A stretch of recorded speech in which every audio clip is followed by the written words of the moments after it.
বিদ্যুৎ বিভাগৰ গাফিলতিৰ বাবে প্ৰাণ গ'ল এজনৰ। বিদ্যুৎ স্পৰ্শ হৈ মৃত্যু হ'ল এজন যুৱকৰ। মৃত যুৱকজন বোক কালিয়াবৰীৰ বিজয় দাস।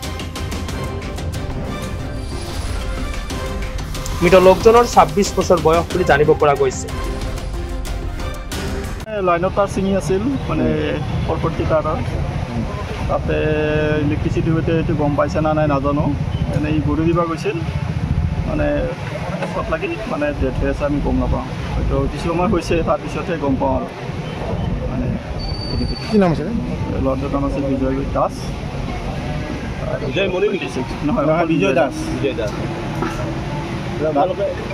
মানে এইটো তাৰ গাফিলতিৰ কাৰণে এইটো সম্পূৰ্ণ মানে ইলেক্ট্ৰিচিটি বোৰ্ডৰ গাফিলতিৰ কাৰণে হৈছে সম্পূৰ্ণ তাৰডাল যিডাল তাৰে মানে কাৰেণ্ট মানে প্ৰবাহিত হৈ আছে একেবাৰে সৰু হৈ আছে তাতে বাঁহ পৰি প্ৰায় চিঙি হৈ আছে আৰু মানে তেওঁলোকক কমপ্লেইন ৰুমত কমপ্লেইন কৰিলে দুবাৰ তিনিবাৰত মানে ফোন নুঠায় মানে বহুত পিছতহে ফোনটো উঠায় বা মানে ব্যৱস্থা এটা বহুত মানে নেগলেক্টিভ হিচাপত কৰে মানে খৰতকীয়া কোনো ব্যৱস্থা নকৰে ফোন নুঠায় তেওঁলোকৰ নেগলেক্টিভৰ কাৰণে মানে এনেকুৱা এটা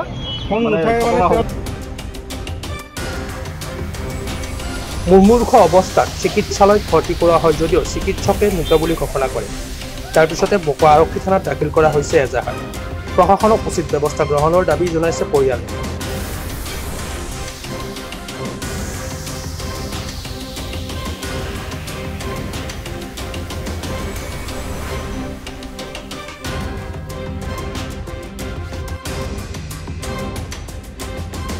বকৰ পৰা মনোজ কুমাৰ দাসৰ ৰিপৰ্ট, প্ৰাতঃ টাইম ডিজিটেল।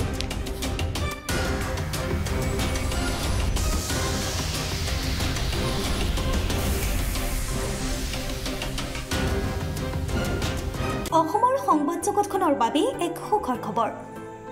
আপোচবিহীন ৰাইজৰ কণ্ঠ সাপ্তাহিক কবচ পুনৰ এবাৰ অসমৰ ৰাইজৰ মাজলৈ। স্বত্বাধিকাৰী প্ৰণীতা কলিতাৰ দ্বাৰা প্ৰকাশিত আৰু আপোচবিহীন একাংশ নপুৰণি অভিজ্ঞতাপুষ্ট সাংবাদিকৰ দ্বাৰা প্ৰচাৰিত তথা eco printing press Guwahati Katabari গড়চুকত মুদ্ৰিত সাপ্তাহিক কবচ এতিয়া অসমৰ বিভিন্ন প্ৰান্তত উপলব্ধ। আমাৰ ঠিকনা মুখ্য কাৰ্যালয় অসম ফৰেষ্ট স্কুল হৰিমন্দিৰ পথ গুৱাহাটী আৰু উপ কাৰ্যালয় কলিতা মাৰ্কেট বিজয়নগৰ কামৰূপ অসম।